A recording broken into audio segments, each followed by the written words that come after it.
On that note, we're joined in the studio now by our correspondent, Jonathan Regev, fresh back from Qatar. And before we even touch on the games here, describe to us, as an Israeli, how it felt to simply arrive in Doha, travel to Doha and arrive there. What was that experience like? I'll divide the experience to two. One, the contact with the Qatari officials, Qatari authorities. The other with the fans, mostly from Middle Eastern countries on the ground.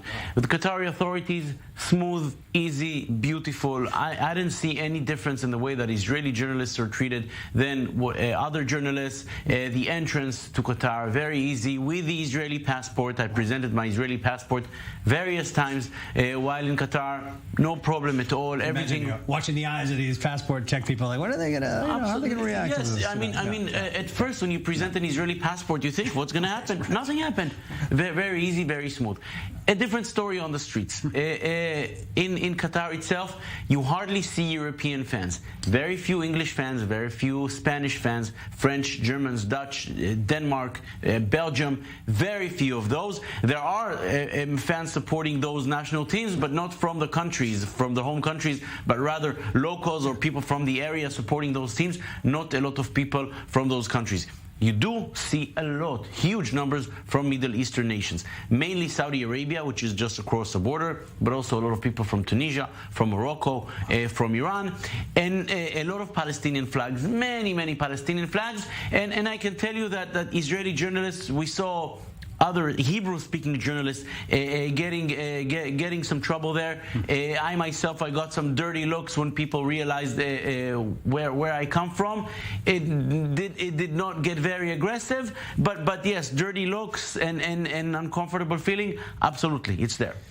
On the other side of this, and I've been trying to look at this optimistically, that maybe this is an opportunity for Israelis and Saudis and Iranians to actually meet each other, for the first time. Like, am I taking that too far? Did it not reach that? Yes, you are, and I'll give you the examples. While in Qatar, I tried to get interviews, presenting myself as an Israeli journalist, getting interviews with Iranians and with Saudis.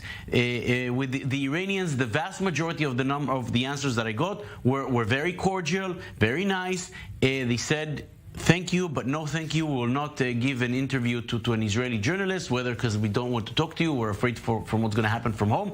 One of them eventually did speak to me, but even the denial or they said no in a cordial way. A completely different story with the Saudis. Wow. The Saudis, once you tell them they're from Israel, I'm not going to say an aggressive response, but clearly a rude one. Israel, no. It's like this. Israel, no, and they run away. I was facing, say, 4 or 5 people. As soon as they heard where I'm from, they ran away from me. There are 4 or 5 people, I'm one, and they ran away from me. That much they do not want to speak to Israelis. Fascinating. Honestly, eye-opening, fascinating, unique experience you're coming away from. I got you for about less than a minute. I'd be remiss if we don't touch on the competition itself. What do you think about the level of competition? The games, there's been some big upsets. How's it look so far? Well, some big upsets. The Argentina-Saudi Arabia big upset. The Germany-Japan one. And Germany now in a difficult position because they've got Spain in the group. They still have to face Spain. And Japan, we saw, is very good. They beat Costa Rica. There were 6 points. Shaping up to be an interesting tournament. Yeah, an interesting tournament. What is happening with Argentina. And yes, again, we're still in the midst of the first game of the group stage. Things can still change a lot. But yeah, some very interesting things. The critical matches are upon us. Jonathan Regev, welcome back from Doha.